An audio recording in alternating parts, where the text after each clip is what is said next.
This is an image from an ancient Sanskrit text. It shows the energy centers of the body, the chakras. I know you all are familiar with chakras. They say that thought happens in the upper chakras, right here. This is thought. This is where we imagine the quantum possibility. The emotion happens in the creative center, in the lower chakras. This is emotion.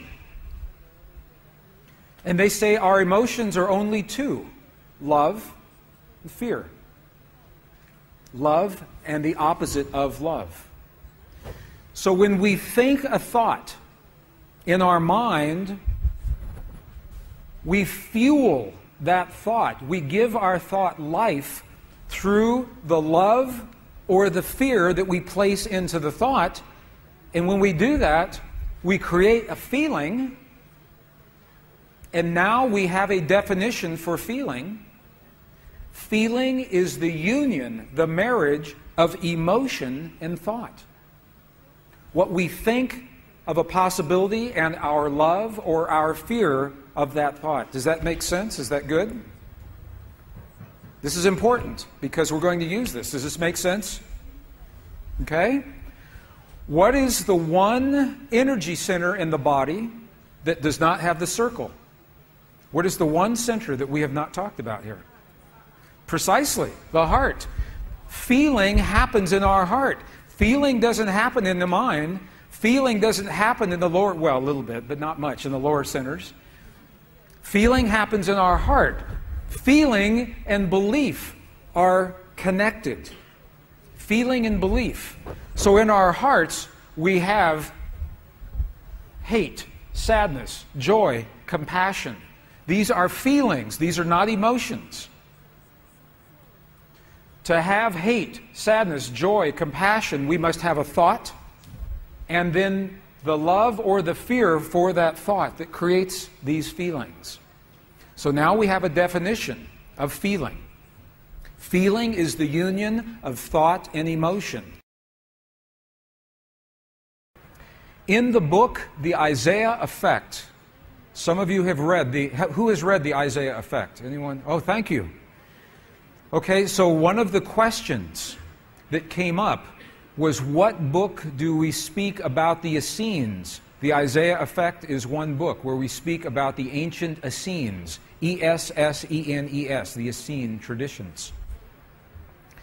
It was in the book, The Isaiah Effect, that I have a chapter that is titled Meeting with the Abbot, A-B-B-O-T, the abbot of the monastery. And this is the abbot here that we met with, this man. Isn't he a beautiful man? It's this man I asked the question I asked so many times. Every monastery, every nunnery, every monk, every nun, every abbot. We were in 12 monasteries and 2 nunneries over 22 days. I asked the same question again and again and again, and this is the man that gave me the beautiful answer. And I asked the question, this is the question. I said, when we see your prayers on the outside, what are you doing on the inside? So when we see the chanting for 12 hours, 16 hours, 20 hours a day, when we see the mudras and hear the mantras and the bowls and the bells and the gongs and the chimes and the incense, when we see your prayers on the outside, I said, what are you doing inside? What is happening? When we see you create a miracle of healing, how did you do that? And this is the power of going into a living culture like Tibet. Because if we go into a temple in Egypt, or we go to a temple in the Yucatan of Mexico, we can find knowledge, and it's interesting. However, to some degree, we guess, we speculate what that knowledge means. Because we're reading an old text or a temple wall and we're guessing.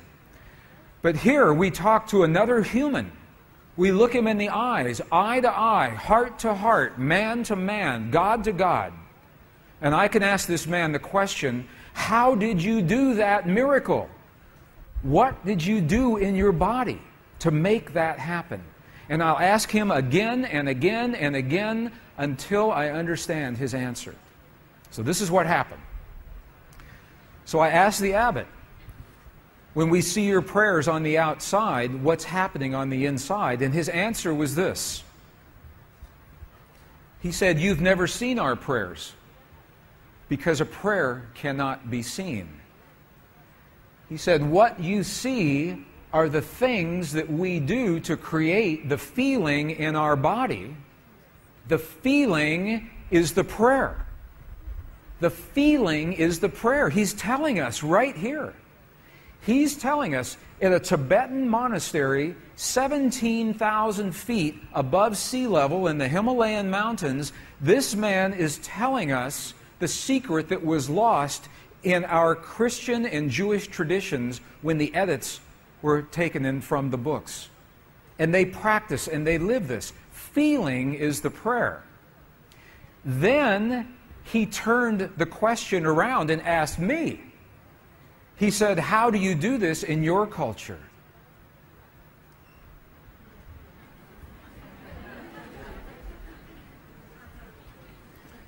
And this is what happened. When we lost the texts, when we lost the words in our biblical texts that tell us that feeling is the prayer, we began to believe that the words are the prayer.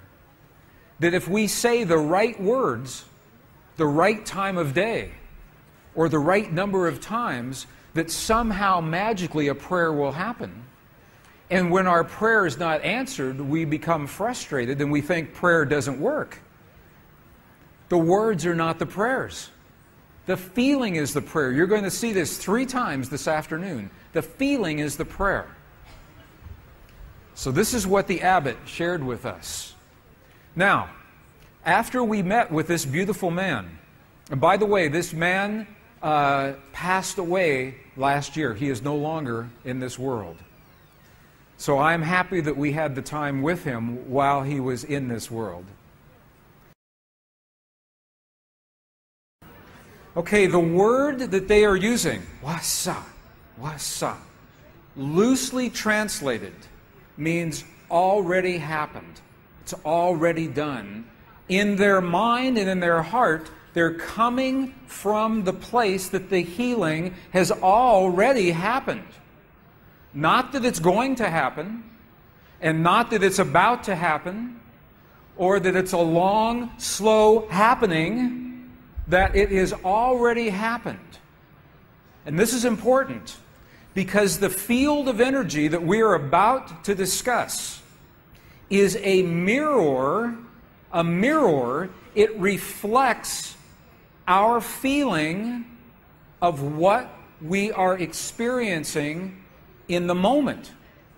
So if our belief is that our healing is about to happen, or that our perfect relationship will come to us someday, or that our abundance in the bank will happen someday, the field will keep reflecting someday, someday, someday, because it is open-ended. There is no outcome. There is no conclusion.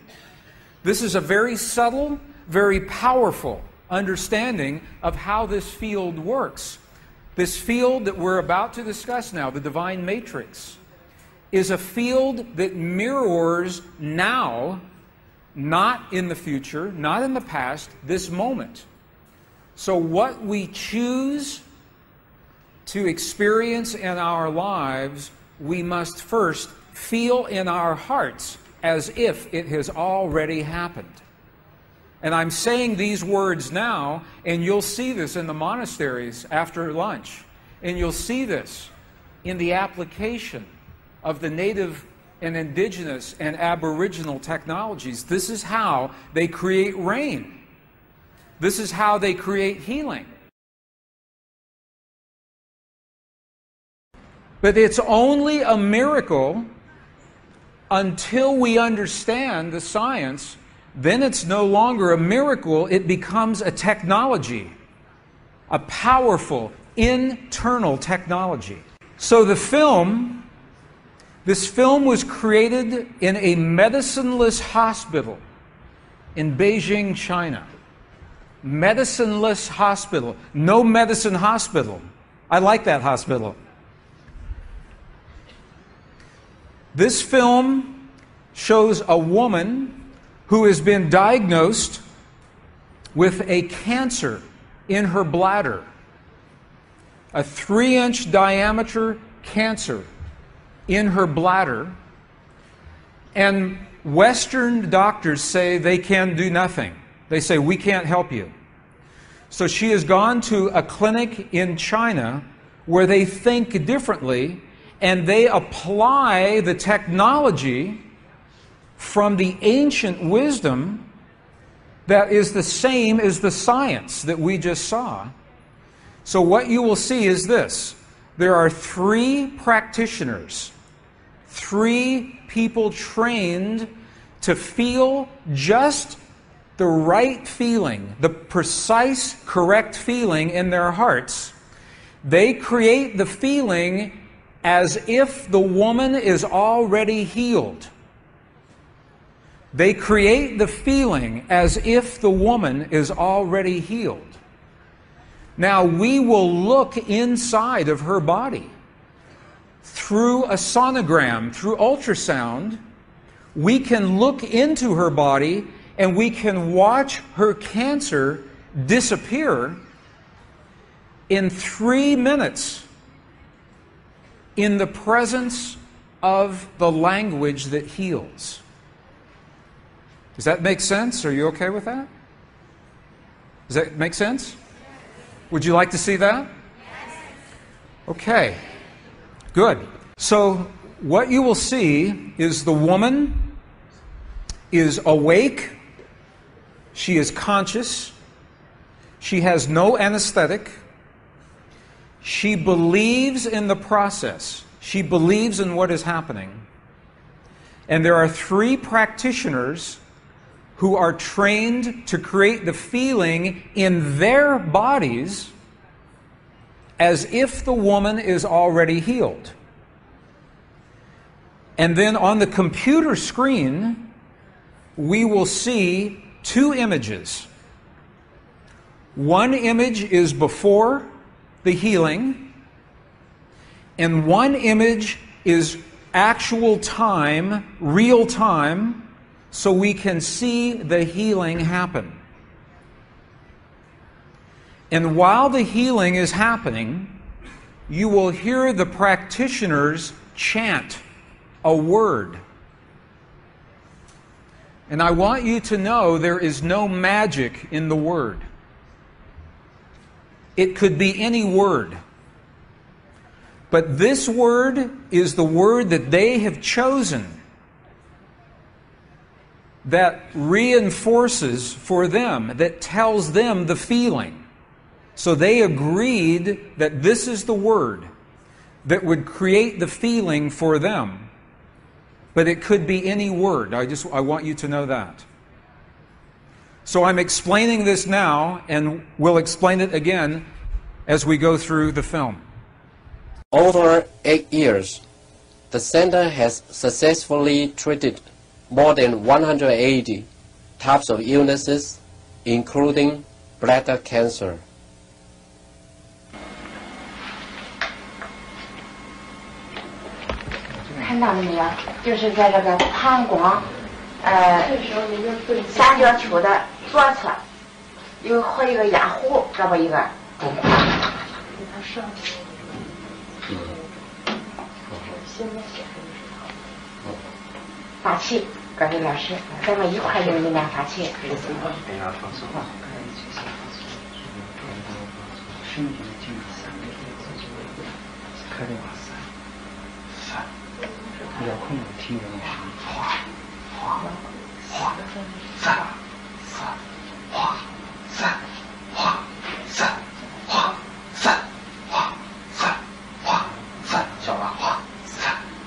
对。看那个看得下去，学习放松。人就想了一下就彻底散掉。你放松啊，老师在这儿。给我听一听。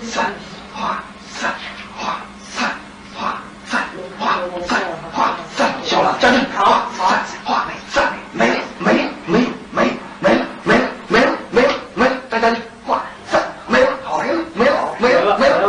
再站正，没了，好，没了，上，消除上，没了，把场打破，没了，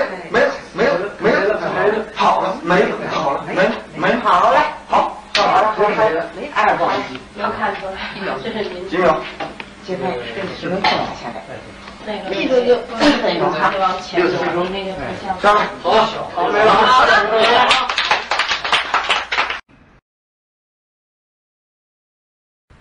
Compassion is this force.